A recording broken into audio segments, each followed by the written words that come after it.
Hi, I'm James Patrick, the director of Big Picture.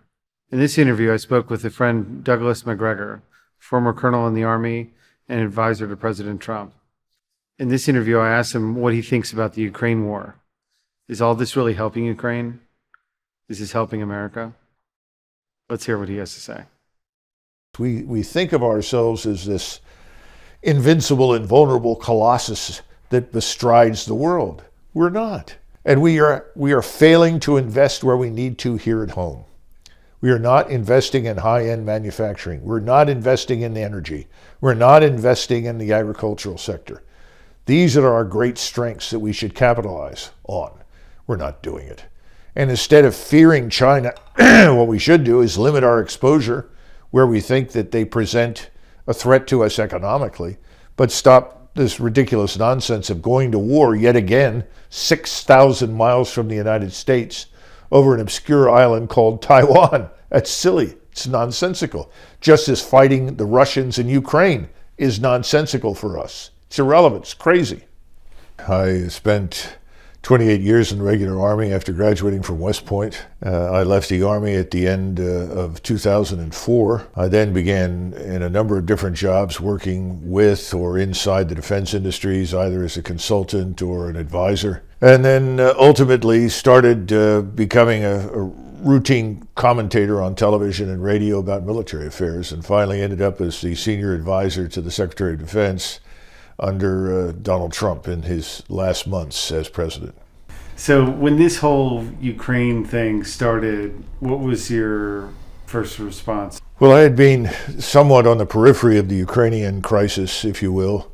I had been asked to look at Ukraine back in 2014 in the aftermath of the so-called Maidan revolution, which installed this very right-wing government that is hostile to Russia, largely conceived and executed by the United States and the CIA. Over time, the Ukrainian government in Kiev began actively oppressing the Russian-speaking population. Russians inside Ukraine, even though they were Ukrainian citizens, effectively became second-class citizens. And so conflict was just a question of when, no longer if.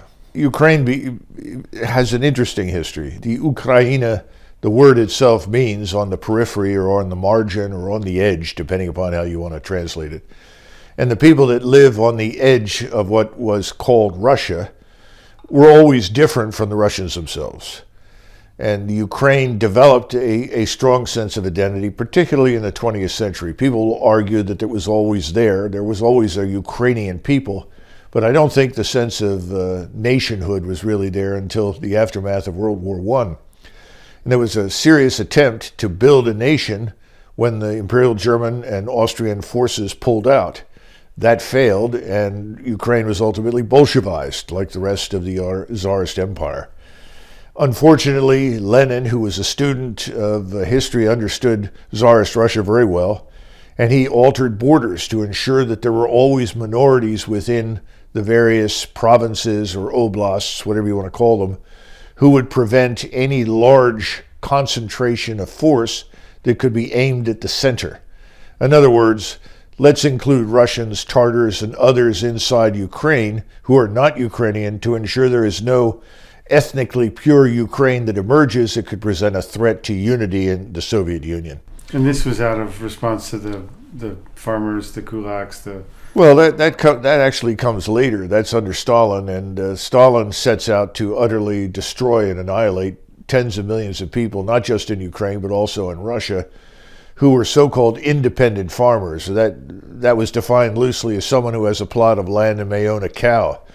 In other words, that was part of the class warfare gambit, pitting people against each other. But it also created an opportunity for people to plunder Ukraine, murder people, plunder their belongings, enrich your friends who are thugs who are supporting you in Moscow. We think that somewheres between 7, 8, 9, 10 million Ukrainians were killed, probably 1 or 2 million Russians that just happened to be in the way as well. That was not the first time that there was a famine that was orchestrated to murder people. That had already happened under Trotsky and Lenin. Stalin perfected it, raised it to a high art. We don't know how many millions of people died between the time the Bolshevik Revolution occurred and the Second World War breaks out, but certainly somewheres north of 20 million dead. It was a horrible period, and the Ukrainians, of course, never forgot it. This orchestrated famine then becomes an excuse to effectively destroy the population in the attempt to Sovietize it, to transform it into what the Bolsheviks called the Soviet man. Terrible crimes were committed, whole families were annihilated, and this, of course, laid the groundwork later on for the Holocaust. The NKVD that was responsible for this murdered large numbers of Ukrainians, and ultimately the Ukrainians then respond with the arrival of the Germans in World War II to a liberation and take out their hatred and anger and antagonism on everyone in sight. I mean, this is hard to characterize today because we don't understand what it's like if you are the only surviving member of a family of, say, 11 or 12 that included grandparents, and that your land that you'd lived on for hundreds of years was taken from you along with all of your belongings so that you literally have nothing left. You ultimately learn to hate Moscow, hate the center, and you're willing to do anything to destroy them. And anyone who comes along who promises to destroy them is your friend. That's effectively what happened in Ukraine.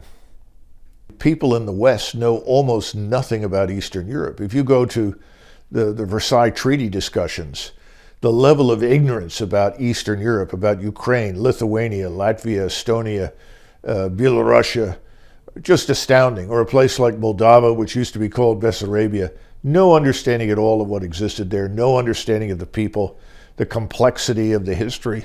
And that resulted in numbers of bad decisions that produced the Versailles Treaty Organization. So the bottom line is I don't fault people in the West for not paying enough attention. It was easier to look at what was happening in Germany because the Germans were open about it. You could walk the streets and see what was happening, and there were still plenty of Germans willing to talk to you.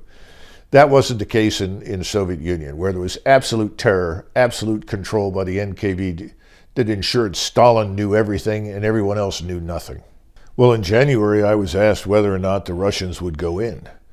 And I was one of the few people in Washington that said absolutely they will go in because they were under severe threat.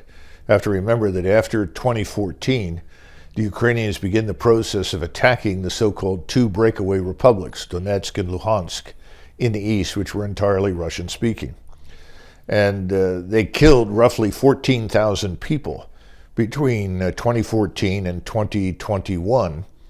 And that was one of the reasons that we had the Minsk Accords, because Putin, who was trying to avoid a war, went to the Western powers and said, look, we've got to have some sort of solution in Ukraine which provides for the welfare, care, and security of the Russians living on Ukrainian soil. No one was particularly interested in listening, but he persuaded Merkel and Macron to sign up for these Minsk Accords, which essentially obligated Ukraine to take measures to ensure that Russians would be treated equally before the law, that they could speak their language, go to school, and so forth as Russians inside Ukraine.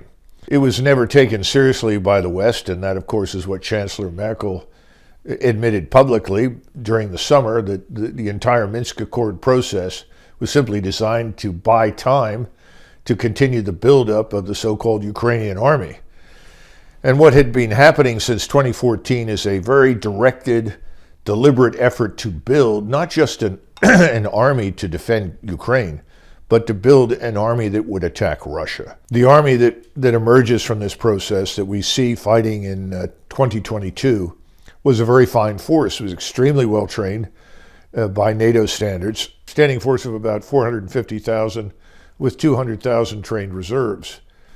There's a lot of evidence to suggest that by the spring of 2022 that this army would probably be hurled at these two breakaway republics with the goal of forcing them back under Ukrainian rule.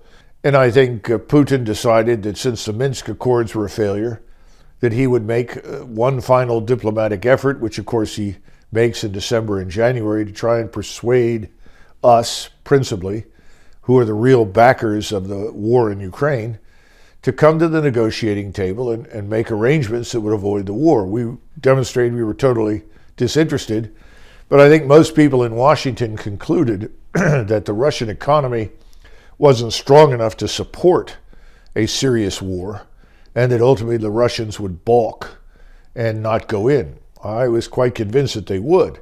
However, I thought they would go in differently from the way they went. They went in with a relatively small force. And I think the attempt was to do two things. First of all, avoid killing as many people as possible. Secondly, avoid damage to the infrastructure. And then third, to persuade us in the West that he was quite serious about his request for a negotiated settlement.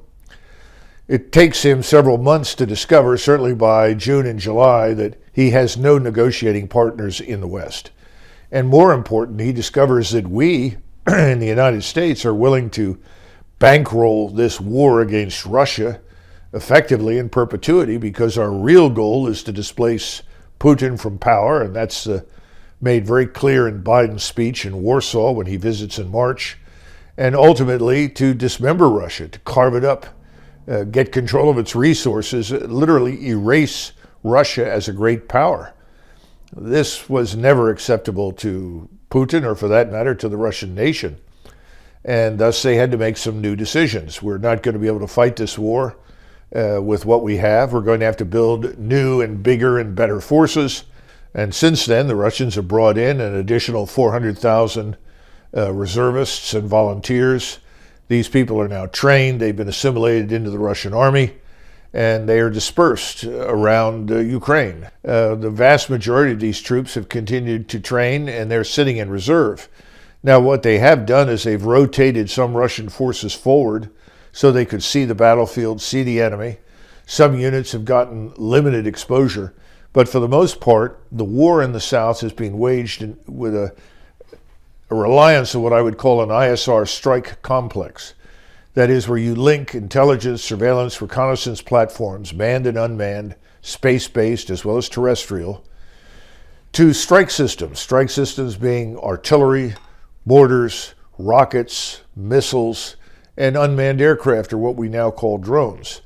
All of these have been organized to be very responsive, very short period of time, and destroy concentrations of Ukrainian forces as they try to attack the Russians in defense.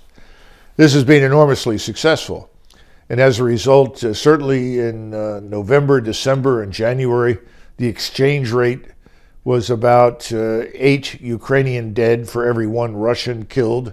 And people in the West don't understand that the difference in striking power is 1 to 10.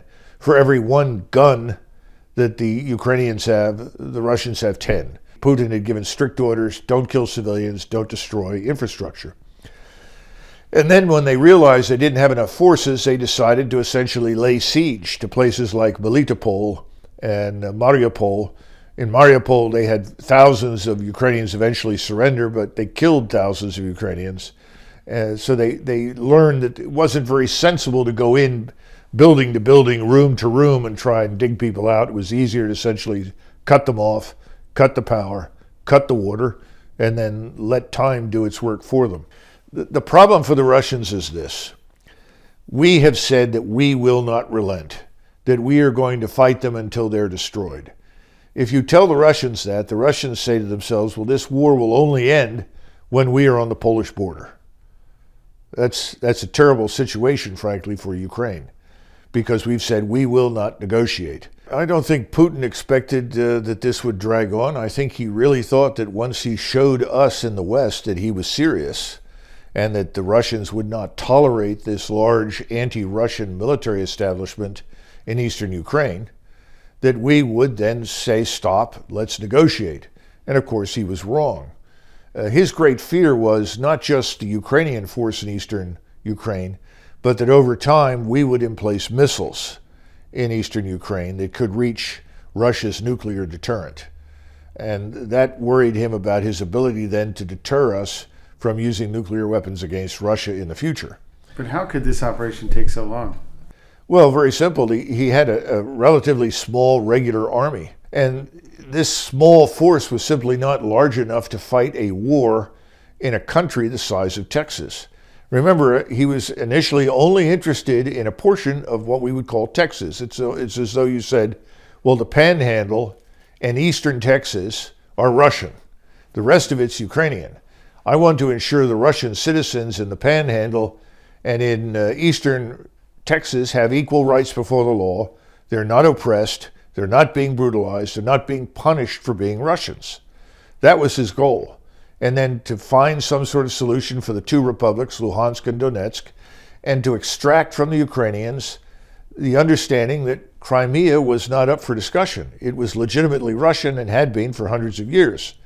And he hoped then that he could make Ukraine neutral as a multinational, multicultural state, which is rather interesting because we have all of these people currently waging war against him who ostensibly here are insisting on multinationalism and multiculturalism, but they want to destroy Russia when Russia was only interested in ensuring equal rights for their own citizens and neutrality for Ukraine. We insisted, no, Ukraine has to be a member of NATO, and the Russian position had been for decades, no, that touches our borders. It sits on our border. We will accept neutrality. No one's forces there, not yours, not ours, no one's except Ukrainians. And they held up the Austrian State Treaty as a good model for Ukraine. And if you haven't looked at the Austrian State Treaty, you should, because it has worked very effectively. And he was convinced that this could work in Ukraine. Obviously, he was wrong, and that left him no choice but to do what he's done. There are estimates that the Ukrainians have now fielded 3 armies in a row. The first army was largely destroyed in the spring. Contrary to popular belief, the Ukrainians were not winning relentlessly, which was reported in the news media. The exchange rate with the Russians was never good. Then they built a second army in the summertime that was designed to take the offensive against the Russians. That army was largely destroyed by the fall. And then they built a third army, which is now dying. And much of it has died in Bakhmut, along this 160-mile front in the north of the Donbass, the Donetsk Basin. Bakhmut has become probably one of the largest bloodbaths we've seen, certainly since the Battle of Shanghai in 1937. Now there are estimates of 250,000 dead Ukrainians. That's beyond what I had anticipated. I thought perhaps 200,000. I'm being told no, it's much higher. And it's again because of this overwhelming strike presence on the Russian side. The Russians have the advantage in the air, they have the advantage on the ground. And the Ukrainians can't compensate for that because they simply don't have the wherewithal. Whatever we send to them is being destroyed almost as soon as it shows up at the front. They've been sending these HIMARS systems, rocket artillery systems over there. The drones that fly over identify them, the artillery strikes them, and they're dead. And this goes on and on and on. I was just saying all this aid to Ukraine is at a debt to them. Yeah, absolutely. They'll be in debt for centuries. So. Well, they already are, and there's no chance of ever climbing out of it. I mean, this is the great tragedy. Ukraine as a nation has been destroyed. They started out, we think, with maybe 37 million, 37.5. Remember, if you go back into the early 90s, they had almost 90 million people living in Ukraine. When this war started, there were about 37.5 million. There were already 2 million Ukrainians working and living in the West. In other words, everywhere from London to Rome. Now add to that 10 plus million refugees. At least 2 million Ukrainians that were Russians have gone into Russia. Another 9 million Ukrainians plus have gone into Western Europe. And each day more go there. There are almost no women and children left. You do have some men, but we're looking at somewhere between 18 and 22 million people left in Ukraine. And how many of those men are physically fit and capable of fighting? I don't know what that potential is, but it's way below what people estimated initially. And they're now bringing in women and young boys and men over 40, 50, 60 to come in and join units that have been reduced from, say, 500 men down to 100 men. I mean, this is a tragedy unlike anything we've seen since World War II unfolding in front of us. Well, if you look at the people that are running the show in Ukraine right now, they don't seem to be terribly concerned about the destruction of the Ukrainian nation and its state. That's the best that I can say. They're behaving very much like Stalin. And we now know that the losses during the Second World War were not 20 million. They were at least 35 to 39 million. In fact, when I was in Moscow in 2001, I was told that they were then had counted 39,900,000 and were still counting based on their access to the NKVD archives. This government seems to think in those terms, that they can sacrifice whole generations of men in order to achieve their aims. I don't see any evidence that it's going to work. And the Russians are not going to run out of ammunition. I mean, we've been hearing about the Russians running out of everything. Their factories, their manufacturing centers are turning out equipment and ammunition 24 hours a day, 7 days a week, in multiple shifts. The Russians aren't running out of anything, but we are. We've just about run through our own war stocks. Same thing has happened in Europe, where the war stocks were never very high to begin with. So you've got the German defense minister saying we can't send anything else or we won't be able to defend ourselves. And I think you're going to hear that from a lot of European states now. Is any of this helping Ukraine? I don't think so. I think the only thing that we've done is played a key role in the destruction of Ukraine. And from the very beginning, I had said to several people, Ukraine is to the Russians essentially what Mexico is to us. If we discovered there was a large army that was built exclusively for the purpose of attacking the United States, and its goal was to, quote unquote, liberate New Mexico, Texas, Arizona, and Southern California from the evil white Yankees, I think we would have acted instantly to destroy that army. The Russians have essentially done the same thing. So there was never any chance that the Ukrainians were going to win an all-out war with Russia. And right now, they've got an all-out war with Russia. Well, you've got a nation of over 140 million fighting a country of, 37 million, now down to somewhere between 18 and 22 million. I don't think there's much chance that the nation of 140 million is going to lose. And then finally, the Russians are sitting on territory that has the resources, the manufacturing, the industry, the technical development that represents about 90% of Ukrainian gross national product. They already control it, and they're not going to leave it. So how does prolonging this war help Ukraine? I don't think it does. I don't see any evidence for it. When you deal with the military and the political leadership in Washington, the key questions that are never asked is, first of all, what is the purpose of this operation? And then someone says, well, the purpose is to remove Putin from power. Well, that's a dumb idea, because it's not going to happen. If that's your goal, that objective makes no sense. So give me another objective. Well, we want to hurt the Russians. Well, in what regard? Well, we're going to sanction them. Well, we already know that the sanctions have failed. There's no chance of destroying the Russian economy through sanctions. On the contrary, the ruble is now one of the strongest currencies in the world. And the Russian economy has actually thrived, because there are plenty of people in the world that want to do business with the Russians, because the Russians have an abundance of food and abundance of resources, mineral resources, oil, natural gas. So if that's the case, that's not a reasonable objective. So give us another objective. We never go through that. Well, if you don't ask the first question, what's the purpose, and come up with something reasonable, the second question is, how do you plan to do this? And no one ever sat down, well, we're just going to drop an avalanche of equipment on top of the Ukrainians. We're going to give them our best intelligence. That should be enough. Finally, what do you want it to look like when it's over? Well, we want Russia to be destroyed and Putin to be gone. Well, again, this is absurd. This is nonsensical. What are you talking about? It is crazyville. So you don't have responsible, mature, balanced diplomats and military commanders talking to you. You're talking to people who are worse than amateurs. They're ideologically blinded to reality. Their hatred has unbalanced them. You know, the first question I ask people when they start, well, Russia, once Russia's destroyed, then it's just China. Where are these Russian and Chinese armies mobilizing to invade us? Where are these vast air forces ready to attack us and bomb us? Where are these vast fleets assembling off our shore to invade us and destroy us? This is just nonsensical. It's crazy. We are still fortunate in that we do live between two major oceans. We have an enormous strategic advantage over everyone. We've squandered it by making enemies where really, frankly, there were none.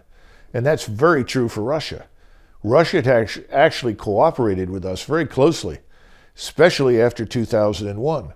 And their help in Afghanistan to us in the beginning was absolutely essential. If we hadn't had their intelligence and their support with the Northern Alliance, we could not have gone into that country and stayed for any length of time. The notion that Russia was this unconditionally hostile enemy was never true. I think it is now, and I think it will be decades before the Russians really recover from their experience with us. So, at this stage, it's hard to see anything good happening for us. I don't think NATO is going to survive this experience. I think the Europeans are going to come out of this with new governments. I don't know if they'll happen next week or in 6 months, but I think governments are going to change in Europe. You're going to see new leaders emerge, and their attitude is going to be, why should we follow these Americans? All the things that we don't like about the Chinese, we can deal with here at home. If you don't want the Chinese to steal your intellectual property, then don't allow them into your laboratories, your corporate labs, your university labs, your research and development. Why let them in? Why let them study in our universities if you're that concerned about the Chinese? Why not defend your border? You're letting thousands of Chinese walk into our country illegally right now.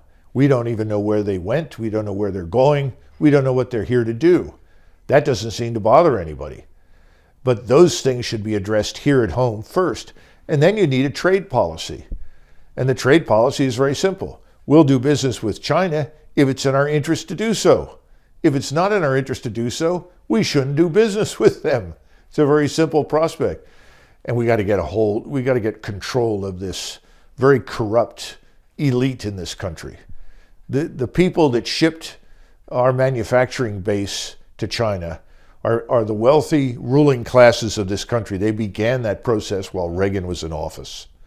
And it simply snowballed in the 90s under Clinton. Lots of people got rich from shipping out those factories, those manufacturing centers. What difference did it make to us whether Ukraine was neutral or not? None.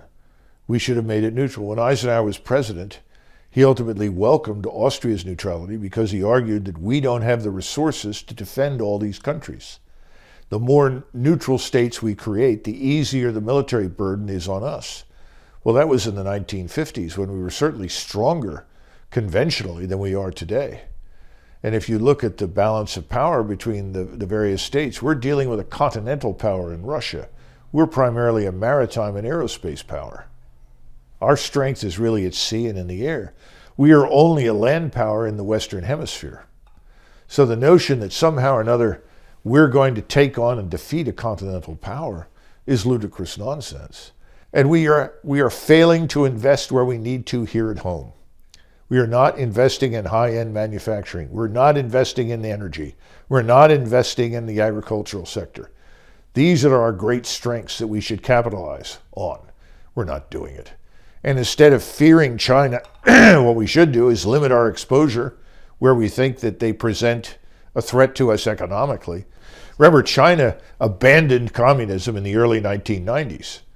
That's what people don't seem to understand. We keep saying the Chinese Communist Party, the Chinese Communist Party.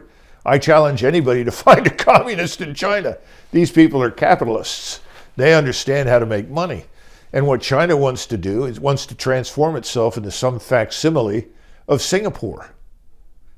By the way, so do the Japanese and the Koreans. They're all very enamored of the Singaporean model. Well, that's reprehensible to us because we'd say Singapore is a fascist state, which of course it is. It's a partnership between the corporations and the government that goes far beyond anything we imagine.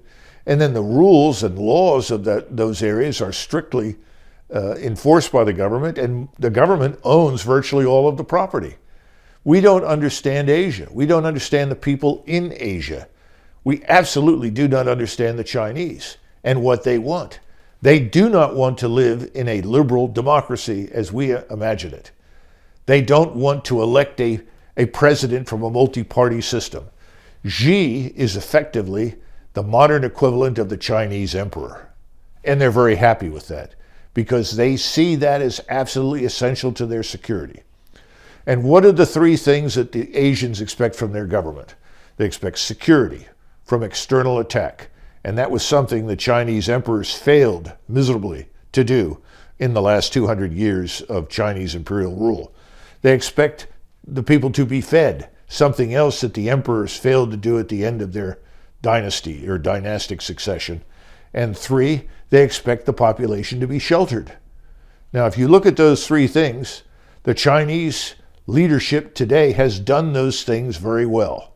If you compare China to, say, India, there is none of the crippling poverty, the horrific poverty that you see on the streets in India does not exist in China. And China has 1.4 billion people. Those 3 things are what they want. We in the United States should be demanding something similar from our own government. Security, number 1, for our country. And that has been treated with complete contempt, if not total disinterest. If they were really interested in protecting us, we wouldn't have this wave of criminality sweeping across the country. We wouldn't have these open borders.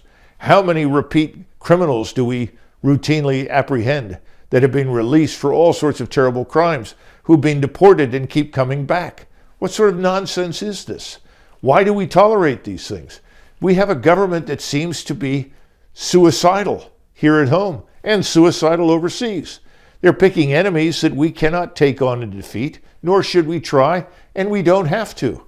And at the same time, they're doing things here at home that are destructive to our society. It's hard to imagine a worse set of circumstances. And the question is not so much, what do we do about the government? What do we do about the American people? Who are the Americans? Where are they? What are they doing? When are they standing up and saying, no more? We will not tolerate this any longer. It hasn't happened because here, the standard of living is still too high. Life is still too easy. I think the current financial and economic crisis is about to change that. And so perhaps that will awaken the American people to their responsibilities to themselves. And maybe then we'll get a different government that wants to protect us, that wants to feed us, that wants to shelter us.